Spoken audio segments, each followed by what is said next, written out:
Grief, we must understand, it is on many different levels. Somebody close to them died somewhere, they will feel this because within the body there is a certain process. Because what you call as a parent is the basis of this body. There is a very deep memory connection between the two.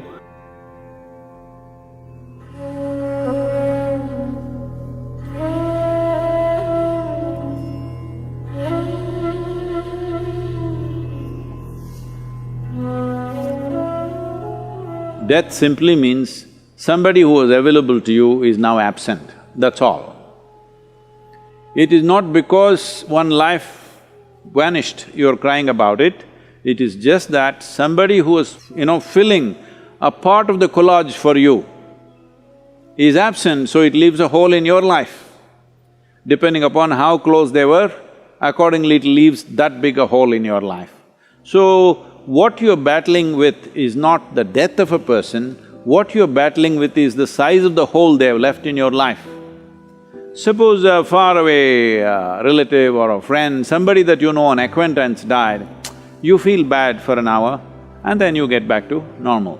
But somebody very close and dear to you passed away, now they've left a huge hole. So your problem is you trying to tend to this hole which is within yourself. This hole has happened essentially. Now what I say may sound little brutal for people who are in that situation, but one must understand this. If you look for solace, yes, if somebody comes to me who have just lost somebody dear to them, I will also hug them and, protect them and give them some solace. But you must decide whether you want solace or you want a solution to your life. Because today this person will die, tomorrow that person will die, day after tomorrow I may die myself, it doesn't matter. But people keep dying because we are dying kind of people. Let's understand this, all of us, we are dying kind of people. First thing that must be fixed in our mind, we are mortal by nature. So having said that, grief, we must understand, it is on many different levels. There is a psychological grief.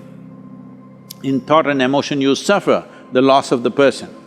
But depending upon how much memory you have built within your body with regard to that person, let's say if it's your child or your husband or your wife or some kind of very close bond, then a certain amount of memory is there in your body. We call this traditionally in the yogic culture as runanubandha, that is, body has developed a bond beyond your psychological friendships and companionships and love and whatever else you have. Body itself has done this. A whole lot of people feel this. Somebody close to them died somewhere, they have not received any information. Suddenly they feel their energies are gone and they're like… they don't know what's happened, but suddenly they're almost sick, they're feeling like that, completely drained out. Then after a few hours or few days, information comes that this person is dead. But well before the information came, they will feel this because within the body there is a certain process that the memory starts undoing itself and you feel like you're dumped. Your runanubandha with your parents or with your children is strongest till you're 21 years of age. Once you cross 21 years of age, it is called as the first quarter.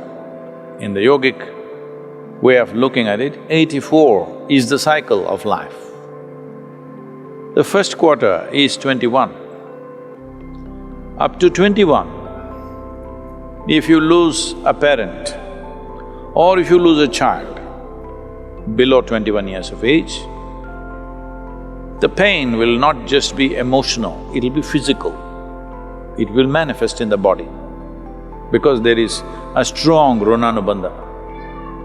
But beyond 21, it is largely psychological and emotional. When we say runanubandha, what you suffer emotionally or psychologically, that's not what we're talking about. We are talking about physical memories. Bodies have memories.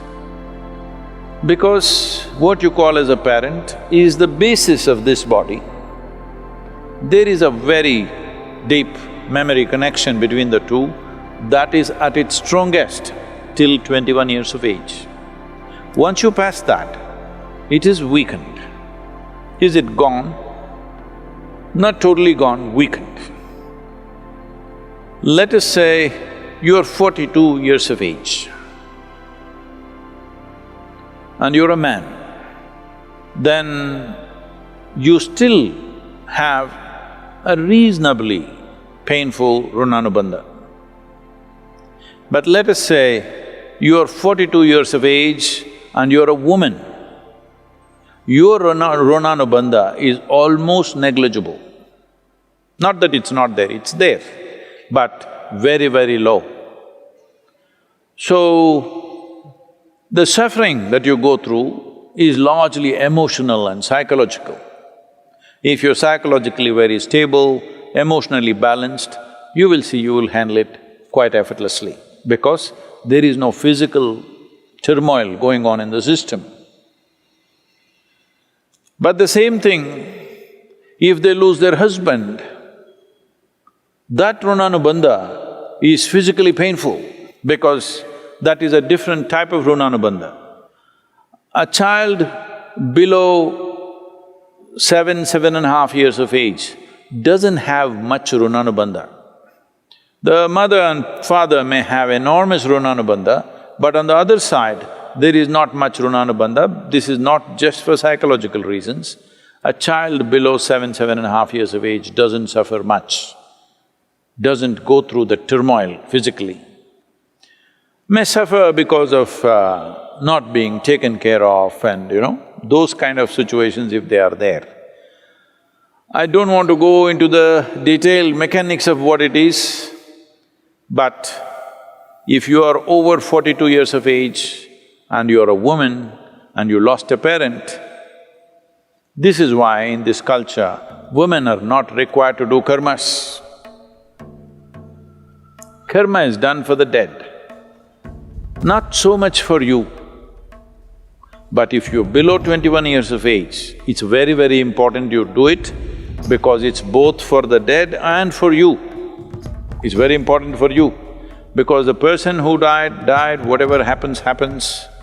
But your life can be in a constant turmoil because there is a physical memory which torments you at a different level.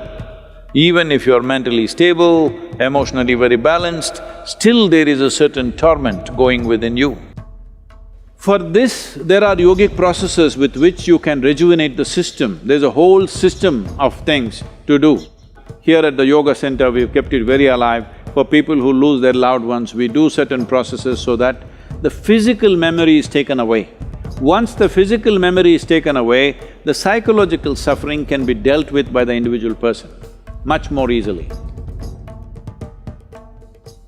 How to perform karmas and kriyas for dead if you are not able to physically do something?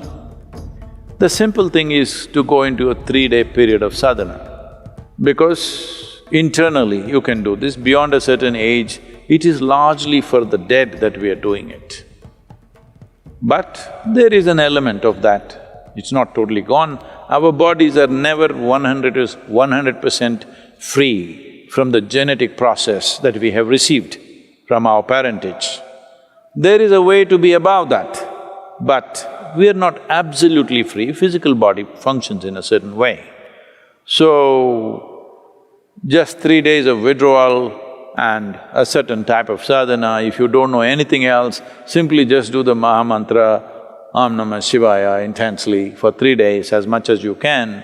A minimum of 4.5 hours a day if you do this, you don't have to really bother about that because it's also nice to withdraw, it's a sensitive time, but now deaths and funerals and what happens post-death is all become a social nonsense that you have to have people at home, you have to serve them drink, you have to serve them food. This… in the Western countries it's become a big thing, even in India, certain kind of thing is building up. It's best that you just withdraw from society and nonsense and spend some private time when somebody significant in your life passes away. it's important that you withdraw and do something with yourself rather than simply trying to run the social thing like a distraction. This social thing is, people's way of handling their grief is, let's go to the movie, let's read a book, let's watch the television. Don't look for distractions. When there are troubles within us, we must address it head on. Don't look for distractions. Distraction is not a solution.